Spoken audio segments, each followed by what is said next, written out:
Coucou à tous, bienvenue pour une nouvelle lecture. Donc la dernière fois, nous nous étions arrêtés au chapitre 9.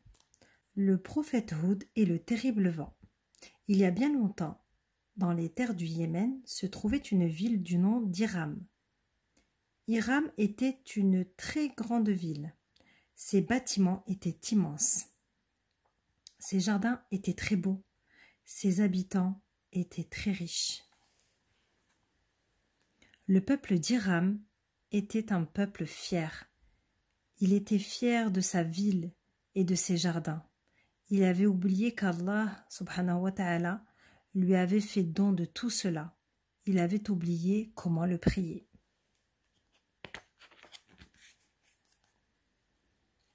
Dans la ville d'Iram vivait un homme du nom de Houd. C'était un prophète. Il aimait Allah subhanahu wa ta'ala et le priait. Il voulait que les gens aiment aussi Allah et le prient. Mais ils ne l'écoutaient pas. Ils lui tournaient le dos. Ils étaient très orgueilleux et très arrogants. Le prophète Houd savait qu'Allah subhanahu wa ta'ala n'aimait pas les gens arrogants. Il savait qu'Allah subhanahu wa ta'ala les punirait s'ils ne changeaient pas. Il savait qu'Allah les châtierait s'ils ne devenaient pas des gens de bien. Cependant, les gens du peuple ne voulaient pas changer. Ils pensaient qu'ils ne faisaient rien de mal.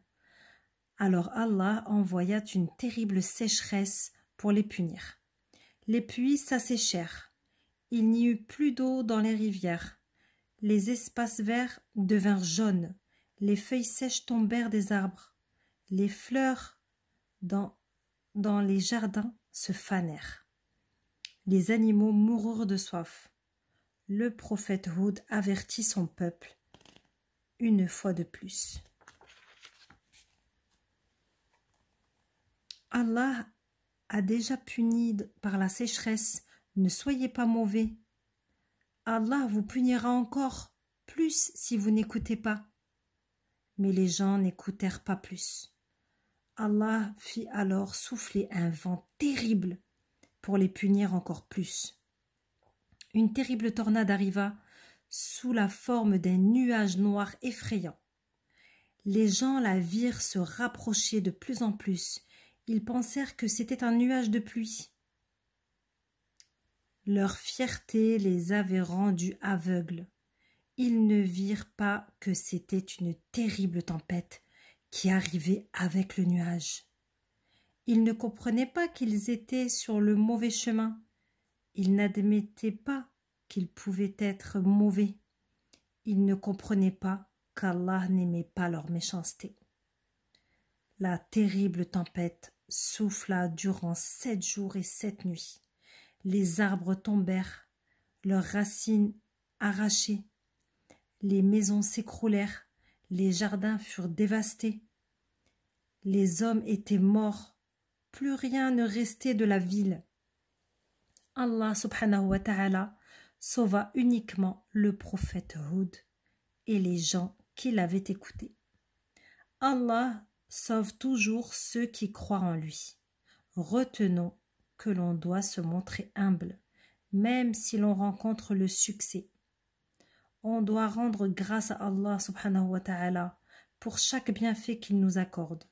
Si on ne le fait pas, on peut tout perdre, de la même manière que les magnifiques demeures du peuple de Aad ont été détruites par la tempête envoyée par Allah subhanahu wa ta'ala.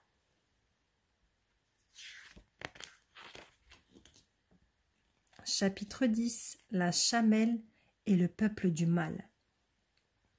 Cette histoire s'est passée il y a bien longtemps. Il y avait dans la terre d'Arabie une tribu qui s'appelait Tamoud. Les gens de cette tribu étaient de grands bâtisseurs. Ils bâtissèrent beaucoup de villes. Certaines étaient construites dans des plaines, d'autres dans des montagnes rocheuses. Il y avait de beaux palais, de beaux châteaux dans les villes construites dans les plaines. Tout le monde les admirait, mais les villes bâties dans les montagnes étaient encore plus belles. Les maisons étaient taillées dans les roches. Les gens venaient de loin pour les admirer. Les personnes ne croyaient que des hommes étaient capables de construire d'aussi belles maisons. Parmi la tribu de Thamoud vivait un prophète. C'était le prophète Saleh. Le prophète Saleh priait souvent Allah.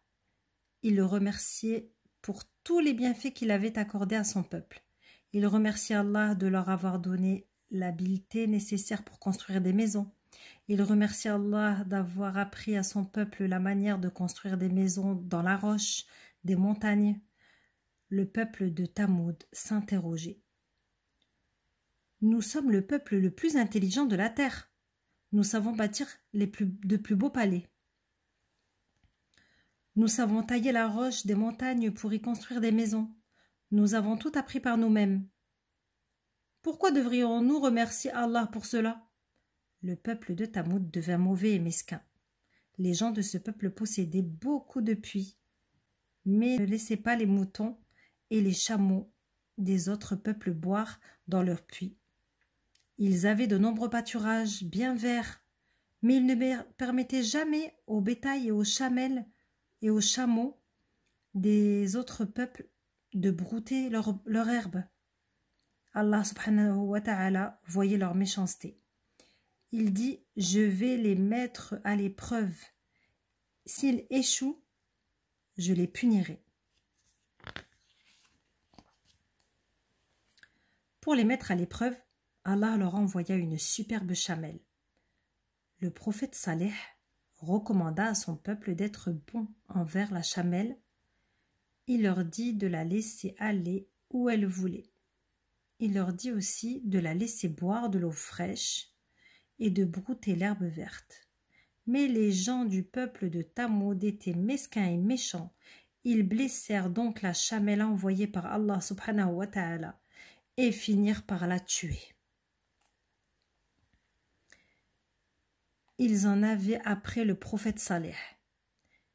Ils voulaient qu'il quitte leur pays. Ils avaient même prévu de le tuer. Allah subhanahu wa ta'ala était très en colère contre eux. Il fit abattre une terrible tempête sur eux. Les maisons s'effondrèrent dans un fracas effroyable.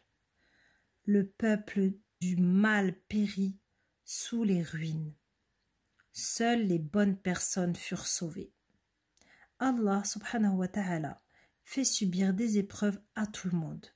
Il punit les mauvaises gens et il vient au secours des bonnes gens, qu'il préserve de tous les dangers.